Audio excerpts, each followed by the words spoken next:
Hello, everyone. This is BK International Talent Scout Take Two. I'm doing a broadcast in honor of my good friend, brother Darryl Williams. Man, I spent a lot of time with Darryl Williams. Diddy used to pour into me. He used to tell me, man, you gotta learn this stuff, BK. You gotta learn this stuff. So, Brother Darryl Williams, he had over 30 years in broadcasting experience. So, we would talk about church, and I was like, man, these churches, man, they need a church system. He started telling me about the video wall and everything. So, I could tell you a really cool story about working with Brother Darryl Williams. So, I just walked up to Pastor Carter. I said, I know a man. His name is Darryl Williams. This is what Dr. Larry Carter said to me. He said, you got it. Let's do it. So when you go to Good Hope Church of God in Christ and you see that big video screen, Brother Darryl Williams designed the whole system in order for them to have the big video screen. One of the first big video screens in Washington State, installed by a Christian black man who had a Christian company called Black Tie Communications. So, the inside story is that me and brother Darryl Williams sit down at his house, and I gave him the ideas and the concepts of the big screen. And if you go to Good Hope and you see the remote control cameras, those were my ideas, and he kind of took me to the catalog. We picked out the equipment, we designed the whole thing together um, to serve Good Hope. The reason why we picked remote control cameras because we were designing the system that one person could run the system as opposed to just getting cameras where people have to be on the camera. So we installed and did the measurements and talked to Pastor Carter. It was a great, great project, one of the first ones in the Pacific Northwest. He would always say, BK, we do commercial, we don't do consumer stuff. We only buy commercial gear. So he would drill that into my head because a lot of people they try to run out and get the big screen televisions and throw those up on the wall and think that they got it going. You ain't got it going. Got to be commercial grade stuff. Lasts longer. You can do add-ons. So, Brother Darryl Williams, what a great guy. What a great friend. Oh my God. We spent hours together, hours, just talking about broadcasting, talking about video productions for churches, and just, I think one of our first conversations we had on the phone, he said, I'm a man of integrity, and you know me. I said, you're a man of integrity? He said, yeah. He said, I'm a man of integrity, BK. I said, integrity is not something you say, integrity is something that you show. And so we worked on several different projects together. And he would say, I don't know what it is about you, but you sure know how to talk to people and you sure know how to get projects in place. I'm a little unorthodox. But man, he was a great man of God. He loved his wife, he loved his kids, and he just loved pouring into people. Anytime he would meet someone that wanted to know about how to do video production, he would spend time with them. He even did a youth project with Rainier Beach at Rainier Beach School where he taught whole classroom kids how to do video production. He's done that several times with several different organizations. I even think he did it for the Union Gospel Mission School kids too. So he poured into a lot of youth. He had over 30 years in broadcasting experience.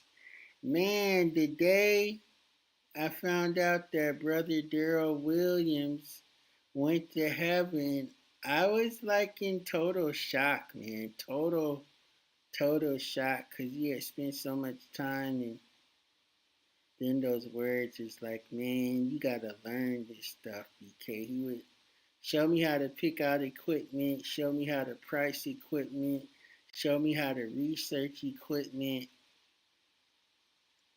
He would just show me a lot of stuff. He would give me insights to his 30 years in broadcasting, which would enhance my ability because I was trying to translate his high technical knowledge and try to translate that to pastors and community leaders so that they could understand it. He would be way out there. He would be way out there. I said, Brother Darryl, you can't talk to these people like that. They don't even understand what you're saying. We got to talk to people so they can understand what we're saying. Man, what great times we had. Oh my God, he loved the Lord. He loved to go to church. He loved to pray. Man, then when he passed away, man, what a sad, man, I was sad. I was in shock. My friend Faith, she didn't even want to tell me. His wife called me up and told me, and I was in total shock. She was in total shock. Um, man, she was so angry. Yeah, after he passed away, his wife, his before he passed away, his wife used to always tell Brother Darryl, you better be nice to Brian and do him right. Don't be doing him wrong. She said that every week we leave the house.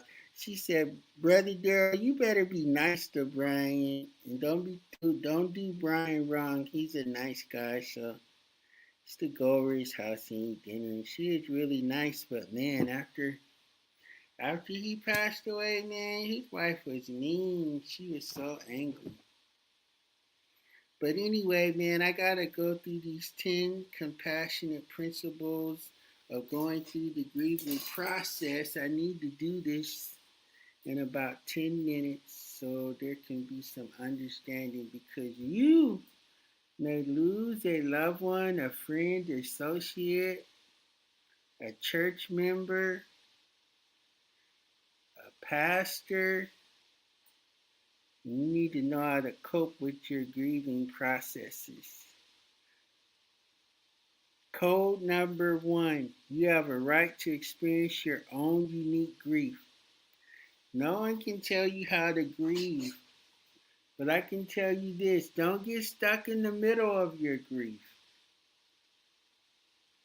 Go through the grieving process, embrace it fully so that you come out on the other end. Don't get stuck in the middle, eh? You go through a trial, but don't get stuck in the middle of the trial. Go through grief and don't get stuck in the middle of grief. I can't say the people's names, but there have been some people. I know this one lady, like her husband passed away, and I like used to send her Christmas cards, really try to encourage her, but man, she is so. Sometimes people can get so wrapped up in the people that pass away that they end up passing away too. I think if she would have fully embraced and fully went through the grieving process and got married again, I believe that that sister would be alive. Another sister in the Lord kind of sort of didn't let go. You know, she got a divorce. After she got a divorce, the other person went on and got married. She kept wearing her wedding ring. She kept believing God. She got sick and passed away. Wait, no, this is what I believe. I believe if she would have went through the grieving process of divorce and went on and got married to somebody else, and you gotta have a reason to live. So hey, go through the grieving process, but don't get stuck in the middle of the process. You have a right to talk about your grief. Yeah, you gotta talk about your grief like to a grief counselor, a chaplain, a minister, or a friend. You gotta talk about your grief, your loss to someone, whether you lose your job, you go through a divorce. You know, even when you break up with your girlfriend or your boyfriend or your intimate partner, whatever, you're going through a grieving process. And you need to talk about that thing. And you have a right to feel a multitude of emotions, all kind of emotions. And like when my sister passed away, or when Brother Darryl passed away, Walter Finch passed away. All these great people just like passed away out of my life. I experienced all these emotions: confusion, numbness, disorientation, fear, guilt, relief, or just a few emotions. Sometimes I would be angry. Like when my sister passed away, I was just like straight mad, straight angry. I After my sister passed away, I didn't want to live. I was just like, okay, my sister's gone. I was like, there's no reason to be on earth. I had to get a hold of myself. I had to change my thought process.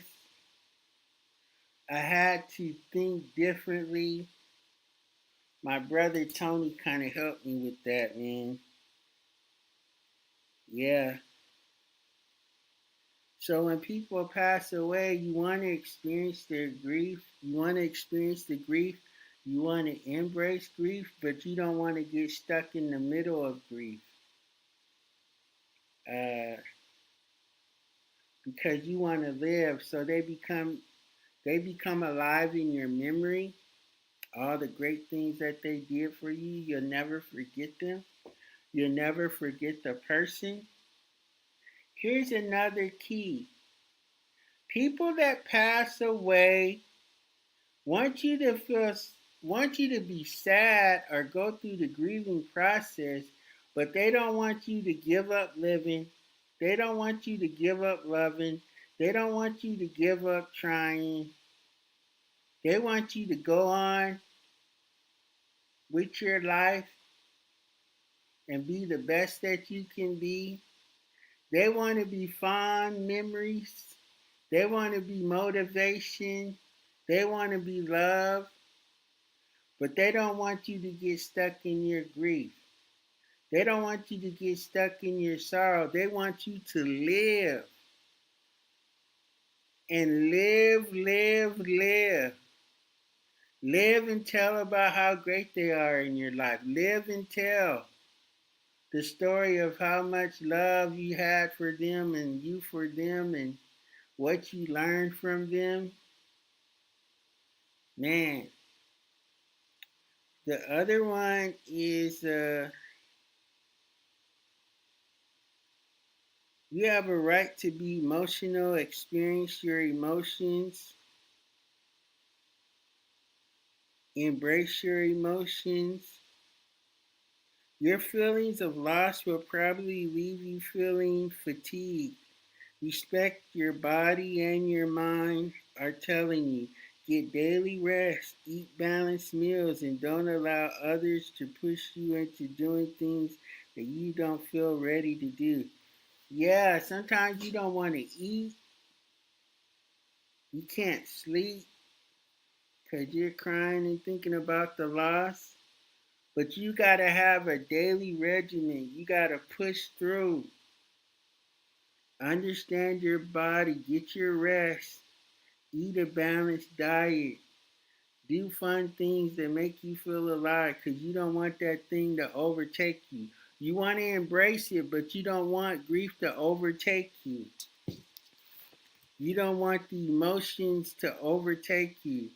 Grief bursts are when you just bust out, start crying, or you see something that reminds you of your lost one. You feel something, you hear something, you smell something, and you just have a full, complete grief burst. Oh my God. Like I go to Madison Temple and Michael's sister walks in church and I'm just having a grief burst right in church looking at his sister because his sister reminded me of my sister Gloria because they're like both light skinned, they both built the same, they both got the same look, and I'm just having a grief burst in church. And I'm just like staring at her. She's probably like, dang, why is Brian? He's just looking at me. So now when I go to church, I get excited to see her because she reminds me of her sister and Michael. I'm always glad to see Michael at church and stuff. So I go to Madison Temple, Church of God in Christ. You know, my sister got married there. Saddest day of my life when my sister got married and moved away. Anyway, I'm at number 6. You have the right to make use of rituals, or you have a right to celebrate someone's life. You have a right to do something in honor of them. You have a right to do tribute to them. You have a right to live. You have a right to celebrate. You have a right to think of them greatly in your memory. You have a right to embrace your spirituality, knowing that people are in a better place, knowing that people are in a safe place, knowing that people are in a peaceful place. Oh man, what it does for your soul, right? What it does for your soul, my goodness. Um, you have a right to search for meaning, right? You may find yourself asking, why did this happen? Why did they transition? Why? Sometimes you got to search for the why. Sometimes you got to search for the meaning. Sometimes you just got to accept it even though you don't want to accept it. You have a right to treasure the memories. This is Tony always talking to me. Hey man, our sister's gone, but she's in our memories. Hey man, our sister's gone, we can still celebrate her. Hey man, our sister's gone, but she lived a full, complete life. Retired from her job, stayed married to her husband, raised her kids until they were all grown. Amazing, amazing, amazing, amazing, amazing. You have a right to move from grief to healing. That's right. You want to move your grief to the healing process. Once you fully have grieved the loss, then you want to move toward healing. Some people get stuck in the middle and they never move toward healing. They never move to relationship. They never get married again. They never want to change again. They never want to evolve again. But you have that right as an individual. When people leave your life, however they leave your life, you have a right to stop and grieve, embrace the grief, understand the grief, celebrate the grief. But then you must, at some point in your mind, go, I'm taking my grief to healing. I'm taking my grief to rejoicing. I'm taking my grief to celebrating. And so, man, I just celebrate knowing that I had a great friend in Brother Darryl Williams. I got it, Brother Darryl. I'm learning this stuff. I got a whole new team, Brother Darryl. Took 3 people to replace you, man. So, hey, I got these things I've done. I couldn't do these things for like 2 or 3 years, man. But I've got one. I did one for Walter Finch. I did one for Brother Darryl Williams. I even think I did one for my sister Gloria. Gotta find the picture.